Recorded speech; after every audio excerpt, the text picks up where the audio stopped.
Hi friends, నేను ఈరోజు ఏం చేస్తున్నాను తెలుసా? టమాటా పచ్చిమిరపకాయలు కొత్తిమీర పచ్చడి చేస్తున్నా. టమాటా పచ్చిమిరపకాయలు కొత్తిమీర వేసి పచ్చడి చేస్తాను. ఇగోండి, ఒక అరకిలో టమాటాలు తీసుకున్నాను. 100 గ్రాములకి 50 గ్రాములకి మధ్యలో తీసుకున్న పచ్చిమిరపకాయలు ఒక 10-12 తీసుకున్నా. కారంగా ఉంటే మాత్రం తగ్గించుకోండి, లేకపోతే ఇలా సరిపోద్ది. ఇవి చూపిస్తా, చూసారా? కాస్త ఎక్కువే వేస్తున్నా కొత్తిమీర. ఇదిగోండి, కొత్తిమీర టమాటా పచ్చడి.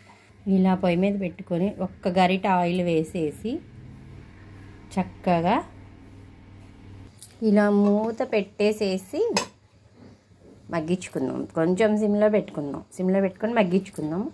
మగ్గినాక చూపిస్తా. చూస్తున్నారా? మూత పెట్టి మగ్గిద్దాం. మూత పెట్టి మనం ఆయిల్ తక్కువ వేసాం కదా, మూత పెట్టి మగ్గిస్తే బాగా మగ్గుతాయి.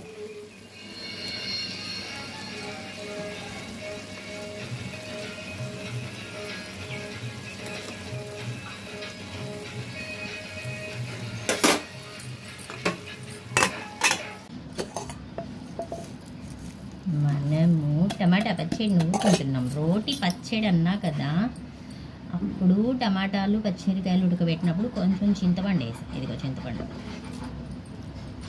ఫస్ట్ చింతపండు వేసుకొని కళ్ళుప్పు వేసుకొని దంచుకోవాలి చక్కగా.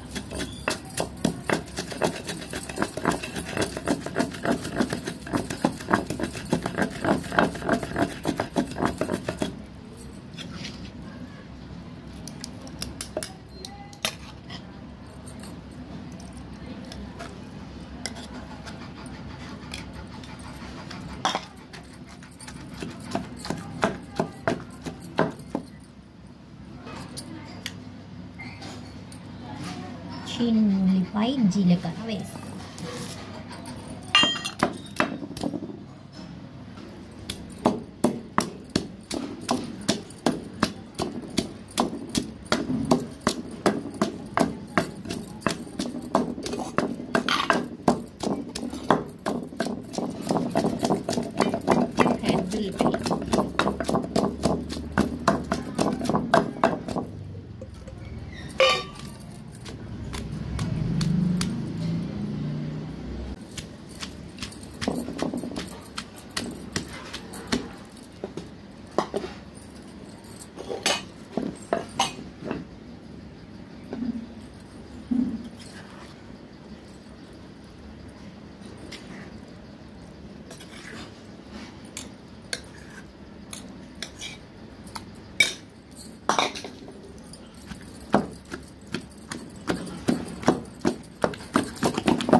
రోటి పచ్చడి రెడీ. మీరెవరైనా ఇలా చేశారా? చేస్తే నాకు ఒక కామెంట్ పెట్టండి. పచ్చడి ఎలా ఉందో చెప్పండి. ఓకే ఫ్రెండ్స్, నేను ఇదైతే ఇడ్లీలో తింటా. ఇడ్లీలోకి తింటా, అన్నంలో కూడా తింటాలే. కానీ చక్కగా నూరుకున్న టమాటా పచ్చడిలోకి కొంచెం కారపొడి వేసి, చూసారా ఇడ్లీ, చూసారా ఎలా ఉందో ఇడ్లీ. వేడి వేడి ఇడ్లీ. వేడి వేడి అన్నం మీద అన్నట్టు వేడి వేడి ఇడ్లీ మీద పొగలు పొగలు పొగలు పొగలు వస్తున్నాయి ఇడ్లీ అయితే. ఇదిగోండి నేను నూరుకున్న పచ్చడి. ఉప్పు నేనైతే పచ్చడి నూరుకొని నేను కొంచెం ఎక్కువే పెట్టుకుంటున్నాను. ఇడ్లీ పచ్చడి బాగుంది. నేను చేసేస్తున్నా.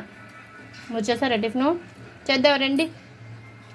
రోట్లో నూరుకున్న టమాటా పచ్చడి, కారపొడి, ఇడ్లీ.